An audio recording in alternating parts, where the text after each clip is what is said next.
Insellmilkom u nilqakom għal programm ieħor hemm miktub, programm fejn fih qegħdin niddiskutu 12 il-pass fi żwieġ tradizzjonali ludi għall-inqas kif kien isir fin-naħa tal-Lvant fi żmien l-antik u l-pjan tas-salvazzjoni li għandu Alla għall-poplu tiegħu. U għedna fl-ewwel programm li Alla dejjem kellem il-poplu tiegħu skont il-kultura ta' dak iż-żmien, skont il-kultura li kienet għaddejja fin-naħa tal-Lvant dak iż-żmien. U għaldaqstant il-poplu seta' jifhem Alla x'qiegħed jgħid u allura issa seta' jifhem Alla x'qiegħed jgħid jista' anke jimxi jagħmel dak li Alla kien qiegħed jgħidlu. U naħseb s'issa ndunajtu kemm sabiħa, kemm kbira u vasta l-kelma Alla meta qed naraw il-pjan ta' salvazzjoni pass wara pass huwa l-istess pass wara pass kif isir żwieġ fin-naħa tal-Lvant.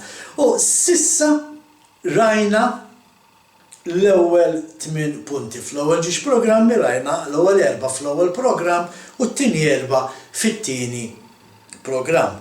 Għal l-4 punti li jmiss ser ikollna naqsmu anke daw f'żewġ programmi.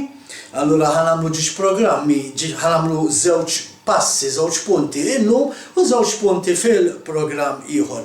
Ir-raġuni ta' dan hija sempliċi meta waqt li l-ewwel 4 passi għedna li l-ewwel 4 passi u l-daqstant punti ta' pjan ta' salvazzjoni seħħew qabel ġi Jexua f'din id-dinja u rajna minn l-iskritturi fejn seħħew u kif huma relatati ma' żwieġ fil-kultura tan-naħa tal-Lvant, rajna wkoll it-tieni 4 passi li għedna isma' daw seħħew meta Jexua kien qiegħed f'din id-dinja. U rajna wkoll skritturi ta' x'kien qed jiġri, x'kien qed jgħid Jexua, x'kien qed jagħmel Jexua relatat ma' dak li jsir fit-tieni 4 passi fi żwieġ tradizzjonali ludi.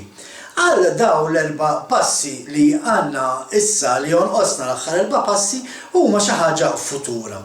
U allura illa li xi ħaġa hija xi ħaġa futura, żgur li ser toħdilna ħafna aktar ħin biex nispjegaw dak li qegħdin ngħidu.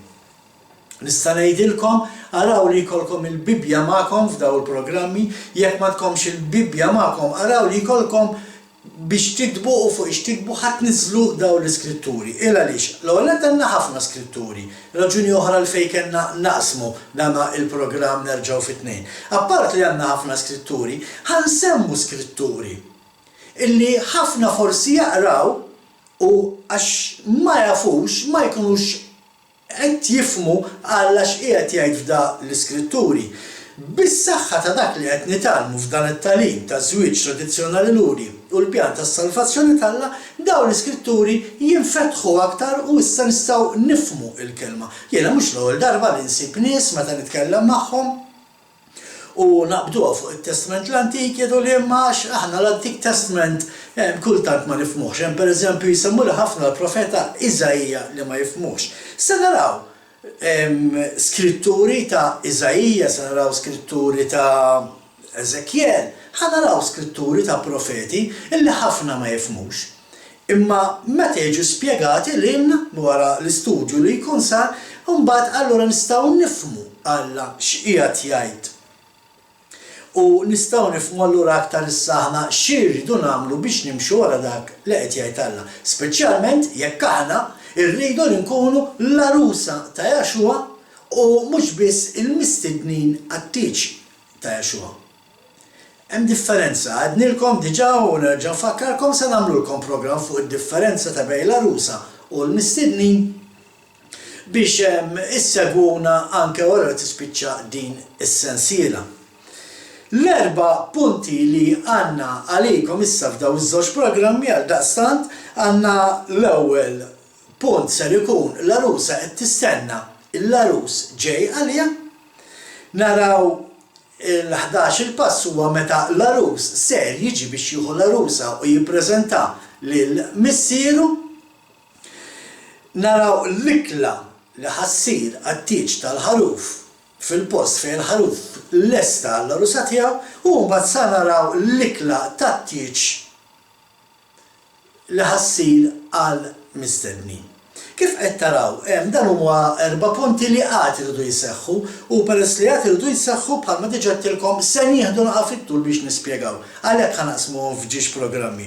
Aħna ħbib tiegħi meta nitkellmu fuq il-futur li tajt il-kelma tal-Alla ma nikkwotawx xi films illi jkunu saru ġewwa Hollywood bħalma jagħmlu ħafna fil-Knisja Moderna llum speċjalment meta jitkellmu fuq il-ħatfa tal-Knisja u jibdu jsemmu affarijiet illi tarhom biss fil-films, imma fil-realtà meta naraw il-kelma tal-Alla naraw li l-affarijiet huma ħafna differenti minn dak li qed ipoġġilna Hollywood għax Hollywood l-iskop tiegħu huwa li jqarraq b'dak li jkun u għat jirnexxielu jagħmel meta inti tara predikaturi fi knejjes moderni llum jikkwotaw dawn il-films x'ser jiġri fid-dinja skont x'ġara f'dawn il-films. Dana ma jsirx fil-komunità Malta Messjanika, l-Malta Messjanika nippritkaw nagħlmu biss, nistudjaw biss dak li tgħid il-kelma tal-Alla. U dak biss niddiskutu mal-poplu tagħna ma' dawk li jattendu il-komunità. Ejja ħalli nibdew dana il-programm.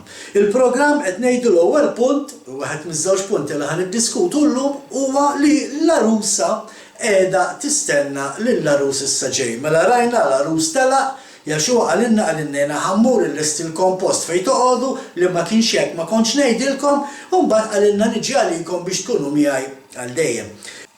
U allura issa qegħdin naraw li l-arusa qiegħda tistenna lill-arus ġej u dan huwa il-perjodu li fih qegħdin aħna.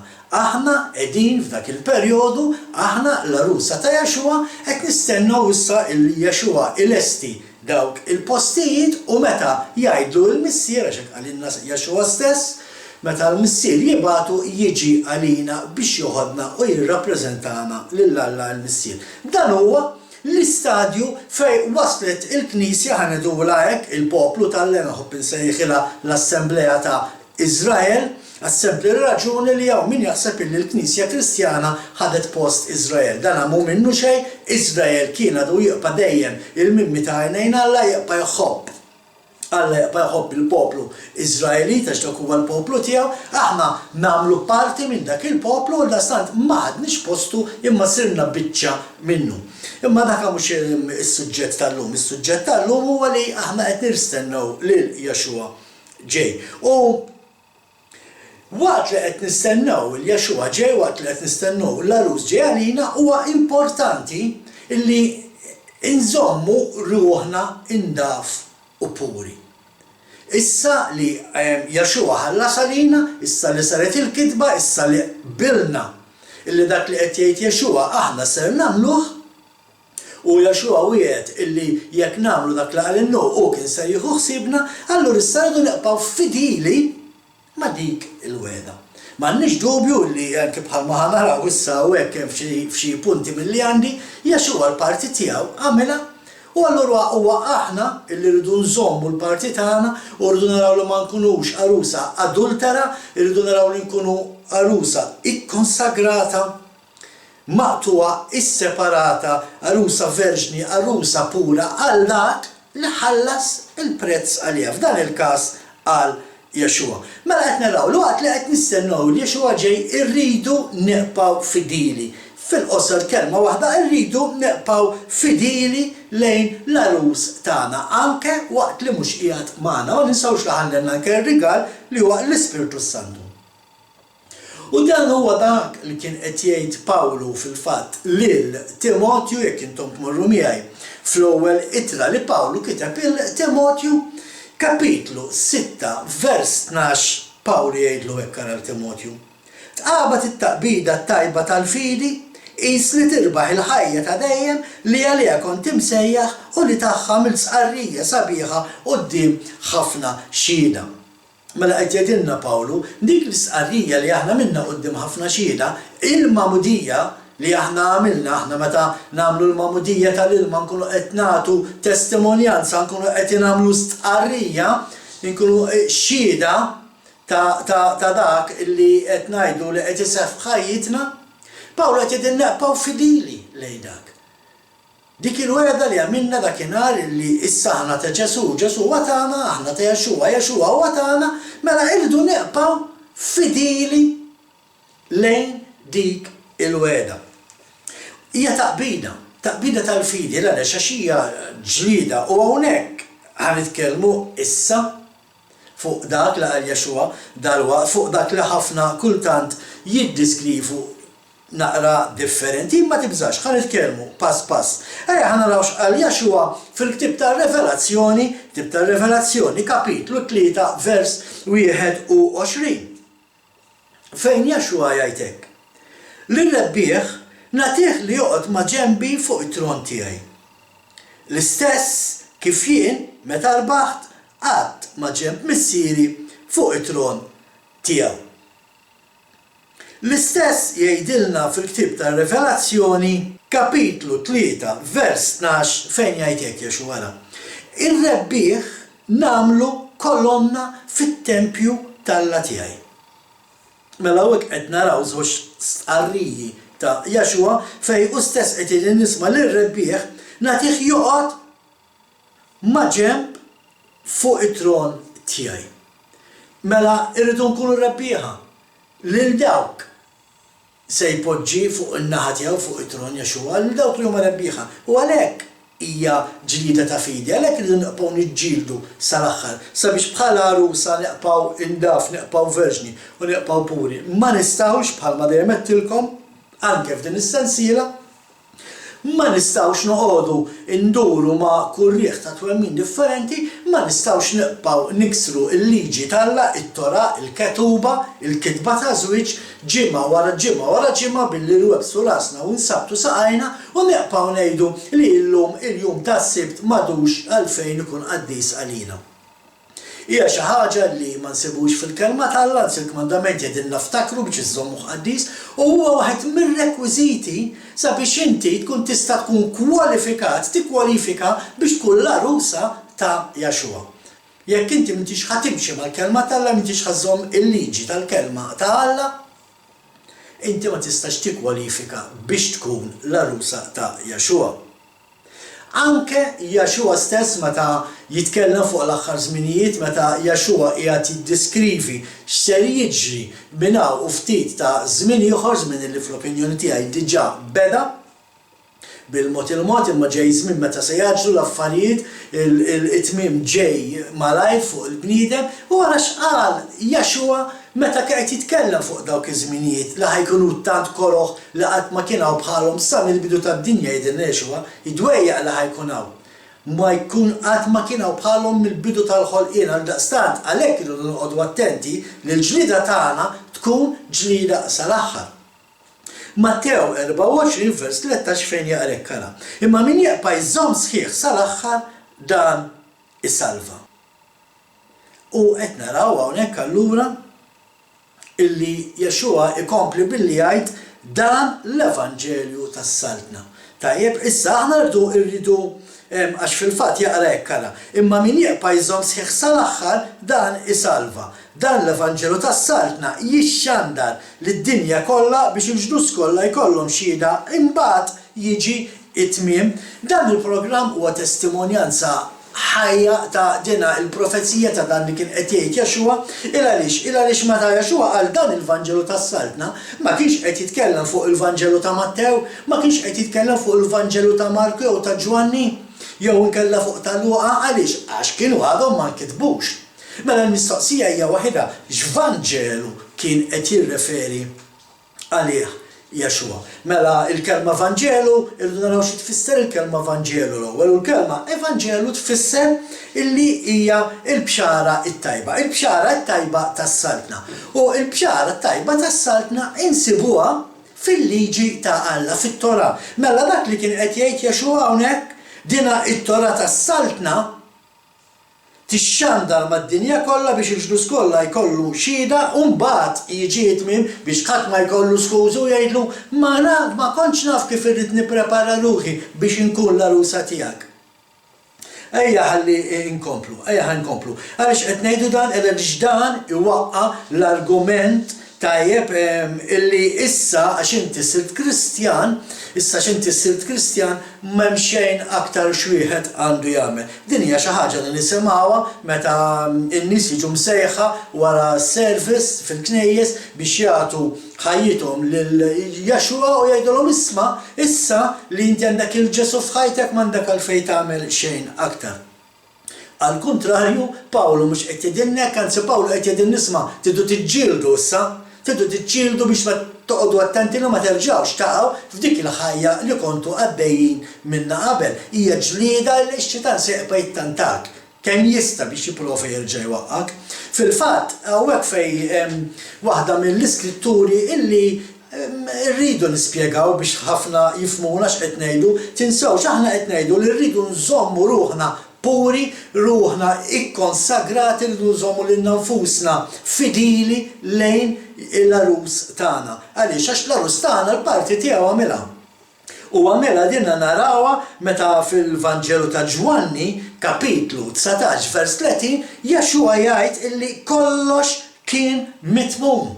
Meta Jaxua qal kollox mitmum kien qed jirreferi għal parti tiegħu. Il-parti tiegħu kien għamilha. Ma kienx hemm iktar x'jagħmel issa Jaxua. Dak li kellu jagħmel għamlu għal min-naħa tiegħi huwa kollox mitmum. Dan ifisser li hija issa sta għalina li nimxu din il-mixja niġġieldu din il-ġlieda biex neqgħu fidili lejn Jaxua. U għalhekk sabiex inżommu ruħna qaddisin u nżommu ruħna puri għall-arusa rridu nimxu ma' dik il-kidba l-arus tagħna, dik il-ketuba, il-kidba ta' żwieġ, nimxu magħha biex meta jiġi isib illi aħna arusa fidila leh. Ejja ħanaraw kemm jispjega sabiħ anke Iżajija. Iżajija jispjega kemm ikun kuntent Alla, kemm hu kuntent Alla fil-fatt bl-arusa tiegħu, mhux kol Kristjan, mhux bil-Kristjani kollha, bl-arusa tiegħu. Dik l-arusa li verament qed iżżomm ruħha verġni, dik l-arusa li verament qed iżżomm ruħha ikkonsagrata, dik l-arusa li verament hija fidila lejn Jaxua. Ktib ta' Iżajija, kapitlu 62 u ħanibdew minn vers 5. Fejn jaqrek? Bħalma l-arus jitarras xebba, hekk jitarsek il-bennej tiegħek. U hawnhekk qed nitkellmu fuq Jaxua. Tajjeb bħalma ġiex persuni jitarsu f'din id-dinja, arus u arusa jitarsu l-istess arus Jaxua ser jitarras lill-Knisja tiegħu, lill-Assembleja ta' Iżrael. Ikompli l-vers, u bħalma l-arus jitaxxa barustu, hekk jitaxxa bik Alla tiegħek. Illa li jitaxxa l-arus bl-arusa għax jara li hija fidila, jara li hija verġni, hija pura, u l-ħataqpa fidila leħ. U l-istess ħaġa naraw il-Alla jagħmel jifraħ meta jara l-arusa tiegħu hija fidila leħ. Ejja nkomplu l-istess paragrafu Iżajija 62 din id-darba ħamorru vers 11. Araw, il-mulej jisemma reħnu satru fl-art, għajdu lil-bint Zion, ara, ġej is-Salvatur tiegħek, araħ bil-prezz fidu u ħlas qudiemu. Hawnhekk hawn xi ħaġa li minħabba tradizzjoni tal-bniedem forsi nitilfuha ma nifhmuhiex, ma narawhiex. Tajjeb, il għaliex il-kelma Salvatur hawnhekk, il-propja kelma bl-Ebrajk hija il-kelma Jaxua. Fil-fatt il-vers jaqra hekk, araw, il-mulej jisemma reħnu satru fl-art, għajdu lil-bint Zion, ara, ġej Jaxua tiegħek. Għaliex għax Jaxua huwa is-Salvatur, Jaxua hija s-salvazzjoni ta' Alla. U irrid nagħmlu dan il-punt, għaliex aħna nafu li jiena ċert ġifieri żgur, għaliex anki kienet fuq YouTube, illi kien hemm jipprova jiddieħ bina x'issa qed nużaw l-isem ta' Jaxua u ma ngħidux Ġesu. Ma nafx min qed jagħmel l-isbar lekkux aħna jew dawk li jsejħulu Ġesu, għaliex aħna nsejħulu Jaxua nkunu qed insejħulu bismu kif kien jismu tajjeb, imma irrid nagħmilha ċara. Il-moment li inti ma taqbax taqra l-kelma Jaxua fl-oriġinalità tagħha, il-vers ma tifhmux. Mela x'qed jgħidilna ġej Jaxua, is-Salvatur tiegħek, u waraħ il-prezz fidu u l-ħlas qudiemu għall-arusa tiegħu biex itija dak li ħaqqa bħalma l-arus jagħti lill-arusa tiegħu. Mela, x'irridu nagħmlu biex inżommu ruħna qaddisa u puri bħala arusa ta' Kristu? Għax dik hija l-mistoqsija, kif ser nagħmel biex sakemm jerġa' Jaxua jinneqpa' fidil lih? Sempliċi. Għana naraw x'qed jgħid Alla fil-Ktieb tal-Proverbi, kapitlu 7, versi ħana naqraw żewġ tifrus, 2 u 3, ma ħanaqsbuhom. Vers 2. Proverbi 7, vers 2. Ħares il-kmandamenti tiegħi u jkollok il-ħajja os it-talim bħal ħabbet għajnejk. Mela, 50 kliem hawnhekk Jaxua qed jgħidilna Alla qed jgħidilna laqas qed jgħidilna isma' ħobbu il-kmandamenti tiegħi, ħobbu t-Torah tiegħi, ħobbu l-ketuba tiegħi, ħobbu l-kitba ta' żwieġ tiegħi. Bħalma qedtilkom fl-aħħar programm, aħna bħala arusa ta' Jaxua rridu nozzu, inħobbu u nagħmlu l-kitba ta' żwieġ li hu ħallilna. U dak li qed jgħidilna Alla fil-Ktieb tal-Proverbi. Ħares il-kmandamenti tiegħi u jkollok il-ħajja dinha xi ħaġa oħra. Ħares il-kmandamenti tiegħu jkollok il-ħajja, dan nafuh anke jekk naraw Proverbi 4, nixser żball minn versi 20 sa 22 fejn jgħid il-kelma tiegħek Alla fiha il-ħajja. Il-bniedem jgħix meta jagħmel, mhux meta jisma' jew jaqra, meta jagħmel il-kelma Alla, il-bniedem jgħix. Għaliex id-dinja għaddejja minn din il-pandemija, għaliex id-dinja għaddejja minn dan l-inkwiet kollu bħalissa. Għaliex ma tiġ taf bil-kitba ta' żwieġ Alla. Il-Jaxua qed tgħidlu ma rridekx kollha arus tiegħi, jien mhux lilek irrid niżżewweġ. U dan huwa r-riżultat ta' dawk illi qed jagħmlu hekk. U għalhekk qed jgħidilna Alla ħares il-kmandamenti tiegħi u jkollok il-ħajja os it-talim bħal ħabbet għajnejk. Ejja ħana naraw vers 3, orbothom ma' subajk u iktibhom fuq qalbek. X'jiġifieri orbothom ma' subajk u iktibhom fuq qalbek? Kull ma jfisser huwa ġifieri aħseb fuq il-liġi tiegħi, aħseb fuq il-kitba ta' żwieġ li nħallejtlek u ara li tagħmilha. Għalhekk qed jgħidilna idawwara ma' subajk, araw li tagħmlu, jiġifieri dak li hemm miktub. L-10 kmandamenti kollha, bħalma dejjem inħobb ngħid jien, mhux 9 bħalma jippritkaw fil-knejjes moderni llum, mhux 9 kmandamenti, 10, anke r-raba' wieħed għadu jgħod sal-lum. Pawlu fit-tieni ittra lill-Korintin kapitlu 11 vers 2 ara x'jgħidilna. Jiena jur għalikom bl-istess ejra ta' Alla, għax jiena għarrastkom lill-arus wieħed bħalli kieku kontu xebba safja biex irressaqkom quddiem Kristu. Mela x'qed jgħidilna? Hawnhekk Pawlu l-istess qed juża lingwaġġ matrimonjali. Lingwaġġ matrimonjali skont it-tradizzjoni ludija.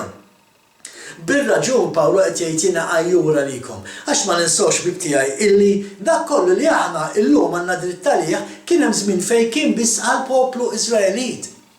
Imma Alla fetħu anke għalina li konna ġentili, dawk li kienu ġentili u llum aċċettaw li jsiru parti minn Iżrael u għaldaqstant bħalma għamlet Rut aċċettat issa lill-Alla ta' Iżrael u allura tqim l-istess Alla u tobdi l-liġi tal-istess Alla kollha kemmi. U għaldaqstant għax nagħmlu hekk aħna issa nikkwalifikaw bħala l-arusa ta' Jaxua u żgur li Pawlu ikun għajjur għalina ejra tajba u sabiħa kif jgħid Pawlu stess. Kif nafu li aħna nikkwalifikaw bħala l-arusa ta' Kristu? Ma ninsawx li Kristu huwa ir-re tar-rejiet u bħal kull re ieħor Kristu għandu s-siġil tiegħu, aħna nafu mill-istorja r-re kien ikollu dak iċ-ċurket kbir li kien jissiġilla bih dak kollu li kien ikun hemm bżonn jiġi s-siġillat u fil-fatt dan is-siġil kien jiġbor fih 3 affarijiet. Kien ikun fih l-isem tar-re, kien ikun fih it-titlu tar-re u t-territorju tas-saltna tiegħu. U bekk nafu li aħna nappartjenu, u bekk nafu li aħna parti mill-arusa ta' Kristu għax għandna inġorru l-isem ta' Alla li għalina huwa onur. Għandna it-titlu, għandna l-awtorità ta' Alla u għandna wkoll il-testimonjanza, għandna it-territorju tas-saltna. Nafu is-saltna ta' Alla li mi u għaldaqstant aħna naqgħu taħt dawn it-tlieta. Għandna l-onur għax għandna ismu, għandna l-awtorità għax għandna t-titlu tiegħu u għandna is-saltna li hija t-territorju tiegħu. U bekk nafu li aħna parti mill-arusa tiegħu. Imma nerġa' ngħid, irridu noqogħdu attenti.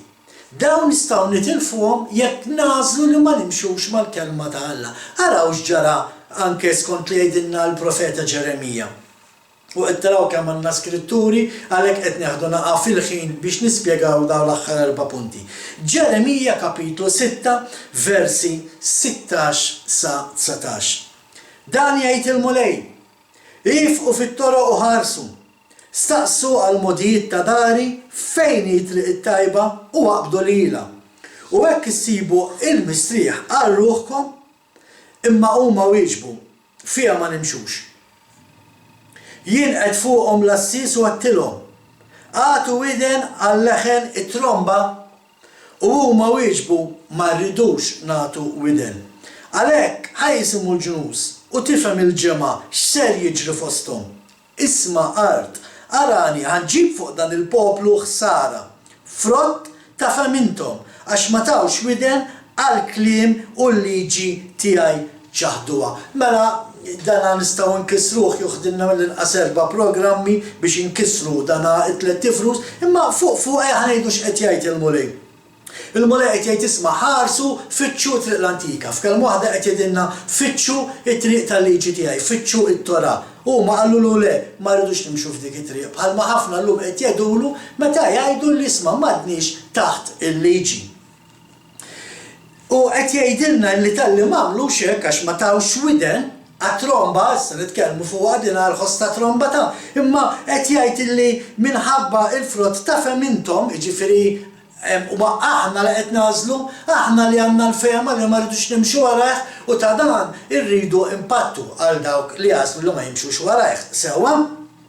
Imma araw x'qed jgħidilna, ma kinux qed jagħtu każ tal-ħoss ta' tromba, l-ħoss ta' tromba li fil-Bibja dejjem għajtet in-nies għat-talb għal-bidu tal-festi xi ħaġa li kienet għada anke sallum tindaq meta jkun se jibda l-jum għaddis tas-sibt. Meta jkun se jibda l-jum għaddis tas-sibt tindaq dina it-tromba biex kulħadd ikun jaf ħalli jipprepara u jibda iżomm il-jum għaddis. X'kien jiġri fi żmien Ġeremija? Fi żmien Ġeremija kien qed jiġri dan. Il-bejjija kienu xorta baqgħu jiġu ġo Iżrael, kienu xorta jidħlu ġo Ġerusalem biex jixtru u jbjaw il-prodotti tagħhom. U għaldaqstant il-profeta l-ewwel ma kien għamel kien li għalqilhom il-bibien ħalli ma jkunux jistgħu jidħlu ġewwa Ġerusalem. X'kienu jagħmlu n-nies illi hawnhekk qed jirreferi għalihom Ġeremija? Dawn in-nies kienu jitilgħu fuq is-sur. Minn fuq is-sur kienu jagħmlu s-sinjali bajnejhom jew bidejhom lill-bejjija u kien jgħidulu pereżempju isma' dik il-biċċa drab, dik il-biċċa satin sabiħa erfa' ħieli u għada kif jgħaddilhom qaddis niġi nixtriha. Lill-ieħor kien jgħidu isma' dawk l-erbla ġmla li għandek irfagħhom li għada kif jgħaddilhom tas-sibt issa niġi u nixtrihom. X'kien qed jiġri? Mhux vera kienu qed iżommu l-jum qaddis tas-sibt għax inti il-jum qaddis tas-sibt tiddedikah għal Alla. Ix-xogħol għandek 6 ijiem biex tagħmlu. Il-business kif se taqla l-flus għandek 6 ijiem kif taħseb. Imma l-jum tas-sibt Alla qed jgħidlek żommu qaddis. U dawn nies ma kinux qed jagħmlu hekk. Sakemm mbagħad naraw illi jekk m'nissejr żball kien Eżekkiel, Neħemija, skużawni, kien Neħemija illi jekk taraw anke kapitlu 13 tat-tib ta' Neħemija keċċihom il-bot minn Ġerusalem issa, għamillhom distanza sa fejn jistgħu jersqu biex żgur in-nies ma jkunux jistgħu jitilgħu fuq is-sur u jiksru is-sibt. Ma kinux qed jisimgħu il-ħoss ta' tromba, ma kinux qed jagħtu kasu, bħalma ħafna llum mhux qed jagħti kasu. ifisser xi jfisser meta inti m'intix tagħti każ il-ħoss ta' tromba, il-ħoss ta' twissija li Jaxua ġej, l-arus ġej, inti m'intix tagħti każ u jfisser li m'intix interessat li tkun l-arus ta' Jaxua. Għaliex qed ngħidu dan għal dawk il-ħafna li jgħidu lillum il-jum tas-sitt ma tix qaddis, dak li qed jgħidu jien ma jinteressanix inkun l-arus ta' Jaxua. Dina ngħidha bir-responsabilità kollha qedtilkom aħna ma nikkwotawx films bħal Left Behind minn ġew Hollywood, aħna nikkwotaw biss dak li qed tgħid l-Iskrittura. U dan hu dak li qed tgħid l-Iskrittura. Jekk m'intix ħatimxi mal-10 mandamenti, inti m'intix tistax tikkwalifika biex tkun parti mill-arusa ta' Jaxua il-Messija. Ejja ħanaraw xi jfisser x'qalilna f'Rivelazzjoni pereżempju Ġwanni. Jaxua x'qalilna permezz ta' Ġwanni fil-Ktieb tar-Rivelazzjoni kapitlu 14 vers 12. F'dan qiegħed is-sabar tal-qaddisin ta' dawk li jħallsu l-praċetti talla u l-fidi f'Jaxua. Mela qed naraw irid ikollna s-sabar, irid ikollna l-paċenzja. Għaliex għax hija ġlieda kontinwa sal-aħħar kif qalilna Pawlu, irridu noqogħdu attenti li niġru l-ġirja tagħna sal-aħħar. U mhux noqogħdu naqgħu u nduru kif ikollna l-opportunità. Irridu noqogħdu attenti li nżommu ruħna fidili, arusa pura sakemm jerġa' jiġi Jaxua il-Messija, għax dak hu l-messaġġ fl-aħħar mill-aħħar. Ktieb tar-Revelazzjoni, kapitlu 3 vers 18 araw x'jgħid.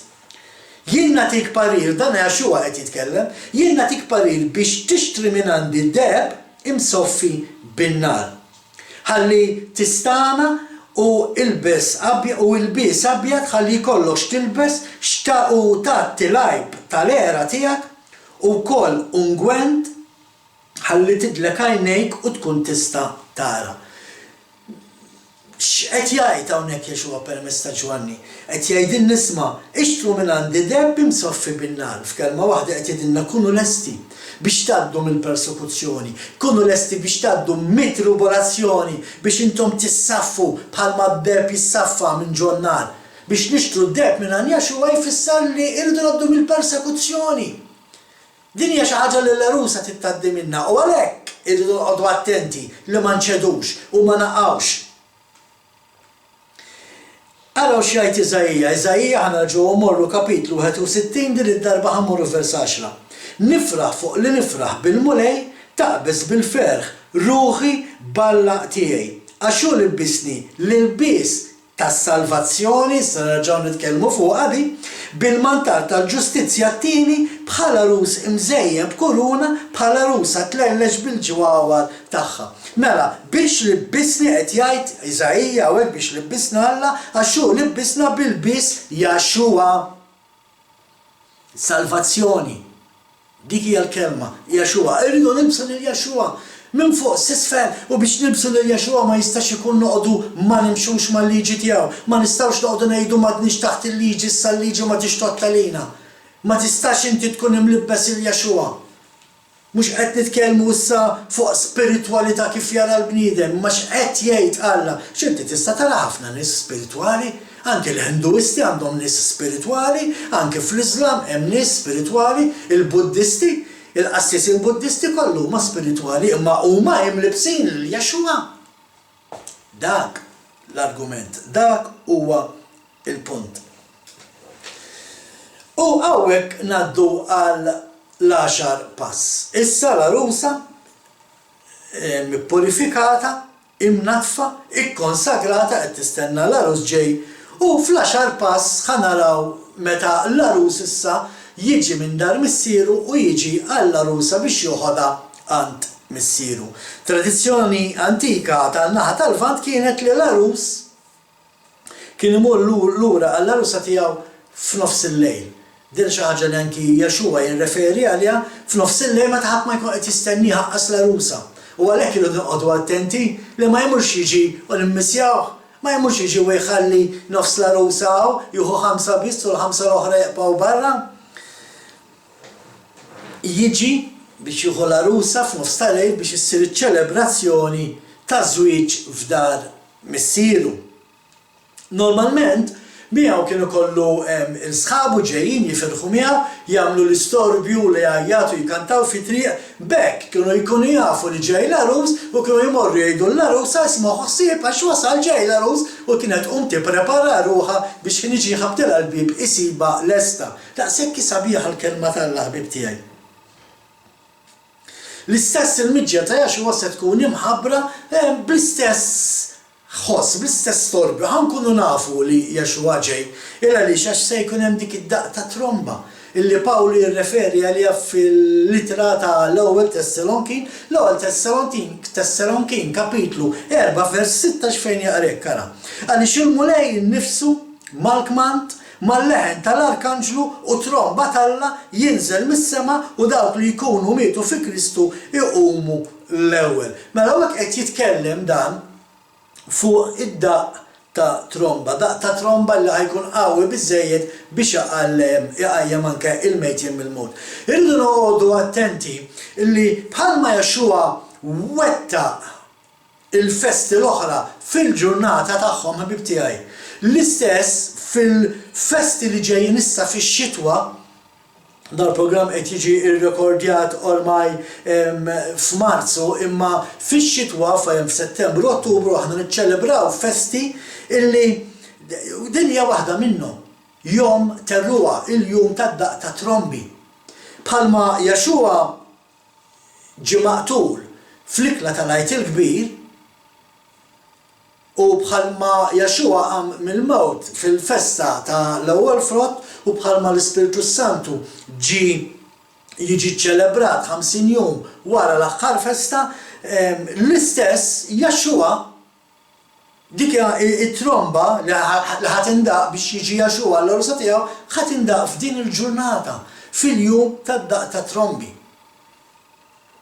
Aħna dawn iċċelebrawhom ta' Malta Messjanika is-seba' li huma, 7 festi il-ġmiel tagħhom. Ejja ħa naraw xtejt l-iskrittura fuq dan il-jum.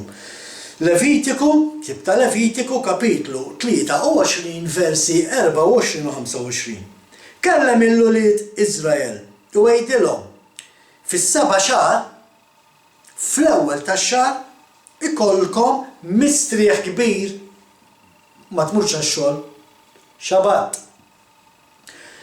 Taħbira bitrombi u laqa imqazza. Ma tagħmlu ebda xogħol qiebes u toffru sagrifiċċji tal-ħruq lil-mulej. Mela hekk qed naraw kmandament fejn għall-nies ma' din il-festa tridu tiċċelebrawha, fiha ma tagħmlu l-ewwel, fiha ma tagħmlu l-ebda xogħol, tridu tiċċelebrawha fl-ewwel jum tas-7 xahar. 7 xahar mhux qed nitkellmu Lulju, ftakru li aħna qed nitkellmu fuq il-kalendarju ta' Alla li huwa skont il-qamar u mhux fuq il-kalendarju pagan Gregorjan illi timxi fuq id-dinja, tajjeb? Mela, u qed nitkellmu fuq l-ewwel tax-xahar tas-7 xahar li jaqa' skont il-qamar f'Settembru, Ottubru, tajjeb? Mela, u dan jirreferu wkoll għalihom Pawlu. Pawlu l-Apostlu jagħmel referenza għal dan meta fl-ittra lil Kolossin Pawlu fit-tieni kapitlu versi 16 u 17 jgħidulhom hekk kara. Ħadd m'għandu jiġġudikakom fuq ikel u xorb, fuq festi u jiem ta' qamar ġdid u fuq sibtijiet. Dawn huma del ta' ħwejjeġ li għandhom jiġu imma ir-realtà hija Kristu. Dan huwa dak li rridu nifhmu f'daw il-festi. Pawlu qed jgħid isma' daw il-festi jindikaw lil Kristu. Dawn il-festi jitkellmu fuq Kristu. Imkien mu qed jgħid m'għandniex nagħmluhom, anzi bil-maqlub. Il-min qed ikellem Pawlu hawn. Pawlu qed ikellem nies li kienu pagani, kienu jiċċelebraw l-Easter, il-Christmas, Resurrection Sunday, San Valentinu, Hallelujah Party, u għallhom issa li intom sirtu Kristjani veru u ma tkomx tiċċelebraw dak il-festi, issa bdew iċċelebraw il-festi tal-mulej. U taqgħodux tinkwitaw ma tgħidqu bejkom, taqgħodux tinkwitaw ma tgħidu fuqhom għax tiċċelebraw daw il-festi, għax daw il-festi huma id-del, daw il-festi juruk minnu Kristu, mhux il-miliet, mhux l-Easter Sunday, mhux Resurrection Sunday, mhux il-Hallelujah Party, ma jirreflettux li Kristu dawk il-festi ta' Alla. Dak li kien qed jgħid Pawlu, dawk qed jgħidilna Pawlu tudu żommu, tagħtux każ ma tgħidu fuqhom, ħallhom ħajgħidu. Jom terruha, il-jum tad-daq ta' trombi, iħabbar il-arus ġej. Meta ma nafux. Din hija interessanti, din hija l-uniku festa fil-fatt illi ma nafux meta tkun ħasseħ. Normalment anke tiġi ċelebrata fil-fatt fuq jumejn illa li jekk ma jarawx il-qamar ġewwa Ġerusalemm fil-ġurnata partikolari, allura jidher l-għada, iċ-ċansu li ser jidher l-għada. Allura ma nafux meta tiġi ċelebrata dil-festa, ma nafux meta ħadd indaq di tromba, ma nafux meta ġej l-arus, imma rridu nkunu impreparati. Ħalli meta jiġi jsibna lesti għalih biex ikun jista' joħodna bħala arusa.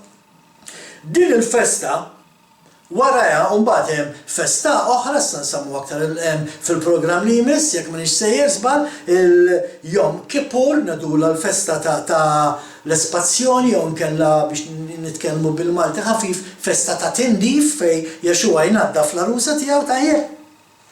Mbagħad waraja hemm il-festa tat-Tabernakli. Dan huwa il-perjodu f'dan il-perjodu ħanitkellmu fuqha fil-programm ta' wara dan minn jom teruha minn jum ta' trombi sal-festa ta' Sukkot huwa iż-żmien fejn fih tkun qed issir l-ikla ta' żwieġ fis-Smawiet. Mbagħad għandek is-sabatijiem tal-festa tat-Tabernakli li tirrifletti il-millennium l-1000 sena li Jexua se jkun qed jagħmel fuq din l-art u l-aħħar ġurnata qed minn ġurnata ta' din il-festa li tirrifletti bidu ġdid. Allura mbagħad ħanaddu għall-eternità ma' Jexua. Waqt il-festa ta' żwieġ ta' Jexua fis-sema ikun hawn oħra għaddejja fuq l-art ħbib tiegħi. U ħanitkellmu fuq għalih ħansemmuhom malajr tajjeb ħalli nibdew nikkonkludu anke dan il-programm, Iżajja jitkellem fuqha jgħidilna meta ġej l-arus, meta ġej Jexua għall-arusa tiegħu. Araw x'jgħidilna Iżajja kapitlu 26 versi 19 sa 21. Għax jgħixu mill-ġdid il-mejtin tiegħek, nafu li meta ddoqq it-tromba se jqumu l-mejtin mill-mewt. Il-katavri jqumu wkoll. Jistempħu u jagħmlu dawk li jagħmlu fit-trabb. In-nida tiegħek kien nida ta' dawl u l-art trott il-mejtin. Mur poplu tiegħi, idħol fil-kmamar tiegħek u sakkar il-bibbin warajk. Inħeba għal-ftit sa ma tgħaddi l-korla. Għax araw, il-mulej ħireġ minn martu biex jitħallas tal-ħażen tan-nies tal-art, l-art tikxef id-demm li xorbot u ma tagħtix aktar il-maqtulin tagħha. Mela irriflettu vers 20. Mur poplu tiegħi, idħol fil-kmamar tiegħek u sakkar il-bibien warajk. Inħeba għal-ftit sakemm tgħaddi il-korla. Dina il-vers qiegħed hemm għall-arusa ta' Jexua. Ftakru li Jexua mar il-esti postijiet għall-arusa tiegħu, it-tinet, dik li bl-Ebrajk jidula l-ħuppa. Mar jipprepara it-tinet għall-arusa tiegħu u qed jgħidilha l-arusa idħol hemm, ingħalqu f'dawk it-tinet sakemm tgħaddi l-korla ħalli ma jarawx x'ikun qed jiġri f'din id-dinja. Qed jitkellem fuq il-perjodu fil-fatt ta' l-aħħar kastig tajjeb aħna nafu li Jexua ġej eżattament qabel l-aħħar kastig, dak li nitkellmu fuq issa fil-programm li jmiss, imbagħad tibda dik il-famuża gwerra ta' Armageddon imma waqt li l-arusa tittieħed fis-sema biex tkun moħbija taħt it-tinda, l-aħħar kastig ikun qed jiġi rilaxxat fuq din l-art. Fuq din l-art waqt li l-arusa qiegħda moħbija fit-tinet tagħha fis-sema fuq din l-art ser ikollna borra silġ bin-nar li mhix ħaġa impossibbli, naraw diġà ġrat anke fis-stejjer oħra tal-Bibja, terremoti, eċċetera, eċċetera, dak kollu li tista' timmaġina jkun qiegħed iseħħ fuq din l-art. Dan huwa dak iż-żmien meta Babilonja l-kbira ser taqa', meta din l-konfużjoni li qed ngħixu llum fiha taħt gvernijiet magħmula mill-bniedem u mhux minn Alla, din is-sistema tispiċċa f'dak il-perjodu. Il-kelma tgħidilna wkoll kif qedtilkom illi waqt li jkun hemm festa fis-sema, waqt li l-arusa qed tiċċelebra żwieġ tagħha ma' Jexua ser ikun hemm festa oħra għaddejja fuq l-art. Din l-ikla li tissemma fil-ktieb ta' Rivelazzjoni kapitlu 19 vers 17 fej fil-fatt tgħidilna hekk, ejja ħanaraw x'tedilna dina l-iskrittura. Rivelazzjoni 19 vers 17 taqra hekk. U rajt wieħed anġlu wieqaf fuq ix-xemx u qabad jgħajjad bleħen qawwi u jgħid li tjur kollha li jittajru fuq li ta' smawiet, ejjew, inġabru flimkien mal-mejda l-kbira ta' Alla. Ħalli tiklu laħam islaten, laħam il-kaptani, laħam is-setana, laħam iż-żwiemel u r-rikkieba tagħhom, il-laħam ta' kulħadd, sew ħieles u sew il-sira kemm żgħir u kemm kbar.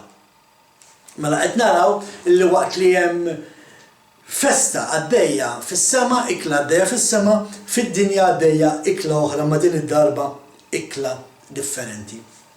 Hawnhekk qed naraw ordni sabiex ikunaw erda sħiħa qed naraw hawnhekk it-tjur jiġu msejħa biex jibdew jieklu lin-nies u lill-annimali l-oħra. Fuq dan nitkellmu ħbib tiegħi fil-programm li jmiss rakkettilkom samnihom dawn l-4 punti kif qed taraw hemm ħafna xwieħed jgħid, xwieħed jispjega il-fatt li ħajsiru fil-futur. Mela sissa rajna daw iż-żewġ punti li rridu nżommu lulna nfusna fidili u qed naraw illi ser jiġi jerġa' l-arus issa jiġi biex jieħu l-arusa tiegħu lejn Alla, dawk li ħajnstabu li huma fidili. Ngħaddu mbagħad żewġ punti oħra fil-programm ta' wara dan, imma sakemm naslu dak il-programm bħalma dejjem ngħidilkom ħbib tiegħi qatt toqgħodu fuq dak li jgħid il-bniedem oqgħodu biss fuq dak li hemm miktub. Fisem il-kumplament ta' sħabi ta' Malta Messjanika nixtieqilkom is-saħħa.